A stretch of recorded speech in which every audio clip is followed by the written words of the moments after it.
Toronto और Canada या Canada में कहीं पे भी घर मुझे 8 लाख का ख़रीदना चाहिए, 6 लाख का ख़रीदना चाहिए, 7 लाख का ख़रीदना चाहिए या ओवर $1 मिलियन का ख़रीदना चाहिए, किस अमाउंट का घर मुझे ख़रीदना चाहिए। आज हम इस वीडियो में बात करेंगे कि अगर आप टोरंटो सराउंडिंग्स या कनाडा कहीं पे भी घर ख़रीदने का सोच रहे हैं, डज़ंट मैटर आप कनाडा में हैं या आना चाह रहे हैं और आप लेना चाह रहे हैं अपना घर, तो जो नंबर है 7 लाख का या 8 लाख का या 9 नंबर का, ये नंबर आपके जहन में कैसे आया, तो आज हम इस वीडियो में बात करेंगे।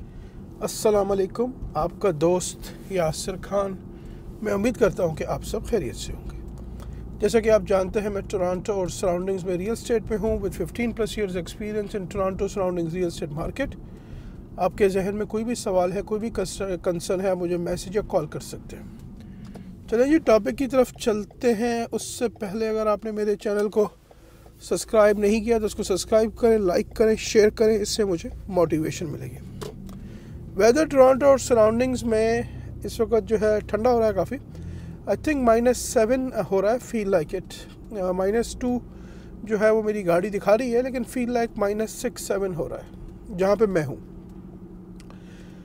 तो घर हमें किस अमाउंट का ख़रीदना चाहिए, ये बहुत ही इम्पॉर्टेंट सवाल है कि वो 6 लाख भी हो सकते हैं, वो 8 लाख भी हो सकते हैं, वो 1 मिलियन भी हो सकता है।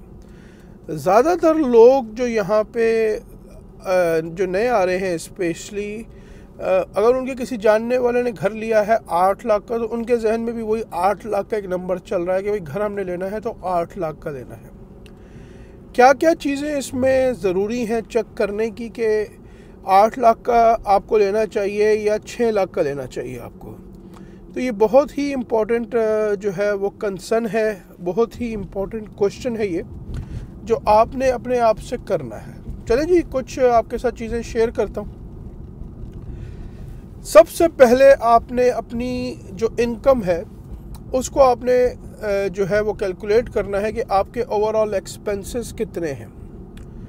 फॉर एग्ज़ाम्पल, अगर आप कमा रहे हैं 100,000 या 80,000, या फॉर एग्ज़ाम्पल आपकी फैमिली की कंबाइन इनकम है 150,000, पॉसिबल है, यहाँ पे हैं बहुत सारे लोग जो प्रोफेशनल्स हस्बैंड वाइफ काम कर रहे हैं, वो 150 से भी ज़्यादा कमा रहे हैं माशाल्लाह। कुछ तो मेरे दोस्त हैं वो 2-2, ढाई lakh dollar family combine income में कमा रहे हैं माशाल्लाह। इट ऑल डिपेंड्स कि आपको घर जो ख़रीदना है वो कितने में ख़रीदना है। तो फॉर एग्ज़ाम्पल, अगर आप $100,000 कमा रहे हैं और आपके पास एक गाड़ी है, गाड़ी की पेमेंट है, और आपकी जो मंथली एक्सपेंस हैं, अगर फॉर एग्ज़ाम्पल आप रेंट पे रह रहे हैं और उसका जो भी रेंट है 2,000 या 3,000 या जो भी रेंट है, आप सबसे पहले अपनी पूरी कैलकुलेशन को एक पेपर पे लिखें कि आपके मंथली एक्सपेंस क्या हैं। अभी आप रेंट पे रह रहे हैं तो हो सकता है आप $3,000 रेंट दे रहे हों प्लस यूटिलिटीज़, तो यूटिलिटीज़ आपने घर में भी देनी है, राइट। ग्रोसरी आपने अपने घर में भी करनी है। लेकिन इंटरेस्ट रेट जो इस वक्त थोड़ा सा ज़्यादा है, थोड़ा सा नहीं काफ़ी ज़्यादा है, उम्मीद अगले साल पे है कि 2024 में हो सकता है ये नीचे जाना शुरू हो जाए, लेकिन इस वक्त जो है वो क्वाइट हाई है। 5 ईयर फिक्स जो है वो गिव एंड टेक इस वक्त चल रहा है 5.7 फॉर 5 ईयर्स फिक्स, और अगर आप वेरिएबल की बात करते हैं तो वो तकरीबन 7 पे चल रहा है गिव एंड टेक, और अगर आप 3 ईयर फिक्स की बात करते हैं तो वो अराउंड 6.4-6.5 पे चल रहा है। तो इट ऑल डिपेंड्स, राइट, कि आपको कितनी टर्म्स के लिए चाहिए। तो सबसे पहले आप जी अपनी कर लें कैलकुलेशन, एक पेपर और पेन पे लेके अपनी सारे एक्सपेंस लिखें मंथली के, भाई आपके फॉर एग्ज़ाम्पल गाड़ी का एक्सपेंस क्या है, इंश्योरेंस कितनी है, यूटिलिटीज़ कितनी है, ग्रोसरीज के बिल कितने हैं, सेल फ़ोन के बिल्स कितने हैं, और आपके कौन कौन से ऐसे फिक्स एक्सपेंस हैं जो आपने हर महीने पे करने हैं, ठीक है ना। तो इनको आप सबसे पहले अपने लिख लें, और उसके बाद फिर आप चेक करें कि आपकी क्वालिफ़िकेशन क्या है। जो भी आपका बैंक है, डज़ंट मैटर, वो टीडी भी हो सकता है, वो सीआईबीसी भी हो सकता है, वो बीएमओ भी हो सकता है, आप उनसे जाके ये चेक कर सकते हैं कि फॉर एग्ज़ाम्पल अगर मैं $100,000 कमा रहा हूँ या $80,000 कमा रहा हूँ, तो क्या मेरी क्वालिफ़िकेशन है और मैंने इतनी डाउन पेमेंट करनी है। डाउन पेमेंट भी बहुत ज़रूरी है कि आप कितनी डाउन पेमेंट कर रहे हैं, राइट। तो बहुत सारे फैक्टर्स इसमें देखे जाते हैं जब भी आप घर ख़रीदते हैं।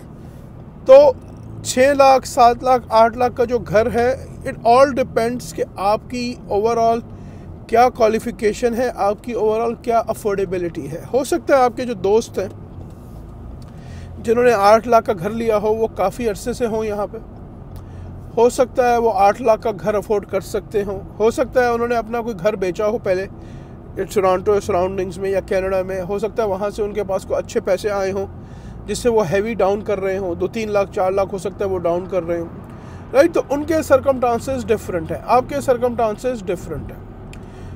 तो आपने सबसे पहले अपनी करनी है कैलकुलेशन कि आपकी affordability, can you manage 700,000 house, आप 7 लाख का घर अफोर्ड कर सकते हैं या नहीं कर सकते। अगर आपको लगता है कर सकते हैं तो फिर आप देखना शुरू करें कि आपको 7 लाख में क्या मिल रहा है, ठीक है। अगर आपको लगता है कि जो आप चाह रहे हैं, फॉर एग्ज़ाम्पल आपकी फैमिली थोड़ी सी बड़ी है, आपको फॉर एग्ज़ाम्पल 4 बेडरूम्स चाहिए और वो आपको 7 लाख में नहीं मिल रहा, फॉर एग्ज़ाम्पल आप चाह रहे हैं कि GTA ग्रेटर टोरंटो एरिया के अंदर रहें, तो आप हो सकता है अपना बजट को आपको बढ़ाना पड़े। अगेन आपकी क्वालिफ़िकेशन है, आप मैनेज कर सकते हैं, तो आप ज़रूर 8 लाख का ख़रीदें, आप ज़रूर 9 लाख का ख़रीदें। लेकिन आप ये मत करें कि मेरे दोस्त ने 8 लाख का लिया है या मेरे दोस्त ने 9 लाख का लिया है तो मुझे भी 9 लाख का लेना है। आप अपने पॉकेट को देखें, आप अपने एक्सपेंस को देखें। यहाँ पे अनफॉर्चुनेटली एक और बहुत बड़ा प्रॉब्लम है अपनी कम्युनिटी में कि हम शोबाजी में बहुत ज़्यादा है। यहाँ पे वही जो पाकिस्तान का जो कल्चर है हमारा, शोबाजी, तो शोबाजी हमने बहुत करनी है कि भाई बड़ा घर होना चाहिए और ऐसा होना चाहिए और वैसा होना चाहिए, फिर लोगों की अफोर्डेबिलिटी से वो चीज़ें बाहर निकल जाती हैं। हमेशा आप वो काम करें जो आप इजीली मैनेज कर सकते हैं। अगर आप, मेरे हिसाब से एज अ प्रोफेशनल, अगर आप 8 लाख के लिए क्वालिफाई होते हैं तो कोशिश करें कि आप 770, 780 से ऊपर ना जाएं। बहुत अगर आपको नहीं मिल रहा तो आप कोशिश करें कि 8 को टच कर लें, लेकिन आपकी कोशिश यही होनी चाहिए कि आप उसके अंदर रहें, ठीक है।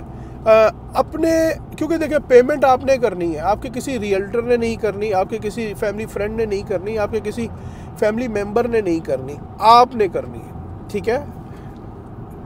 यहाँ पे जॉब्स भी बाज़ वक़्त एकदम चली जाती हैं, राइट। तो आपको अपना बैकअप प्लान बनाना है। अच्छा, बहुत सारे लोग यहाँ पे प्रॉपर्टी लेते हैं, थोड़ी सी महंगी ले लेते हैं। वो इसलिए लेते हैं कि उसके साथ बेसमेंट अपार्टमेंट होता है जिसको वो रेंट करते हैं। हाँ, ज़्यादातर लोगों ने यहाँ पे किए हुए, जिनके पास ऑप्शन अवेलेबल है, 90-95% जिनके पास ये ऑप्शन अवेलेबल है, उन्होंने, काफ़ी सारे लोगों ने किया हुआ है कि आपको अच्छे खासे पैसे बेसमेंट से आ जाते हैं। आज अगर आपका फॉर एग्ज़ाम्पल टोरंटो में बेसमेंट है तो हो सकता है आपको $2,500 महीने के आ रहे हों। इट्स ऑल डिपेंड कि कितने बेडरूम्स हैं उसमें।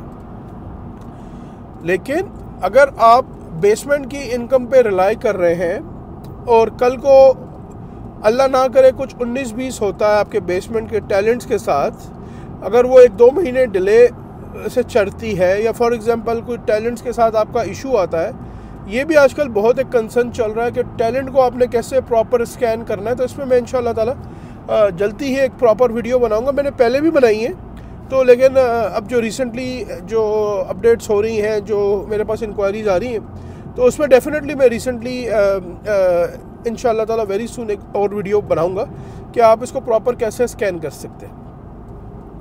तो आपने किसी को देखा देखी में ये नहीं करना कि भाई उसने 6 लाख का लिया है या उसने मिलियन का लिया है तो मुझे भी मिलियन का लेना चाहिए, नहीं। इसमें कोई आपको बुरा नहीं लगना चाहिए। जो आपकी अफोर्डेबिलिटी है अब वो करें, ठीक है। अपनी ड्यू डिलिजेंस करें, क्योंकि खाली घर नहीं है। जब आप घर लेते हैं तो घर के साथ मेंटेनेंस भी है, ठीक है। घर के साथ इलेक्ट्रिक के बिल्स हैं, पानी के बिल है। डेफिनेटली अगर आप एकदम रेंट से जा रहे हैं अपनी प्रॉपर्टी में तो हो सकता है वो प्रॉपर्टी थोड़ी बड़ी हो, उसके हीटिंग के कॉस्ट हो सकता है थोड़े से ज़्यादा हो। प्रॉपर मेंटेनेंस करनी है आपको घर की, राइट। विंटर की कौन कौन सी मेंटेनेंस है वो आपको करनी है, जिस तरह फ़िल्टर चेंज करने हैं और बहुत सारी चीज़ों का आपने ख्याल रखना है। तो कुछ ना कुछ एक्स्ट्रा आपके कॉस्ट हर महीने इन आउट होती रहती है, ठीक है ना। तो ये सारी चीज़ों को आपने कैलकुलेट करके अपने एक्सपेंस को कैलकुलेट करना है कि भाई क्या मैं अफोर्ड कर सकता हूँ या नहीं। आपके जहन में ये सबसे पहले सवाल होना चाहिए। प्रो एंड कॉन्स को आप लिखें कि ये एवरीथिंग को आप लिखें। उसके बाद फिर आप फैमिली बैठ के डिसाइड करें कि आपका मैक्सिमम क्या है एंड देन यू प्रोसीड। मैं उम्मीद करता हूं कि आज की वीडियो आपको काफ़ी पसंद आई होगी। अगर अभी तक आपने मेरे चैनल को लाइक या सब्सक्राइब नहीं किया, काइंडली इसको लाइक करें, सब्सक्राइब करें, शेयर करें। इससे मुझे मोटिवेशन मिलेगी। इंशाल्लाह बहुत जल्द ऐसे ही किसी और वीडियो में आपसे मुलाकात रहेगी। हंसते रहें, मुस्कुराते रहें, खुशियाँ बांटते रहें। अल्लाह हाफिज़, all the best and take care.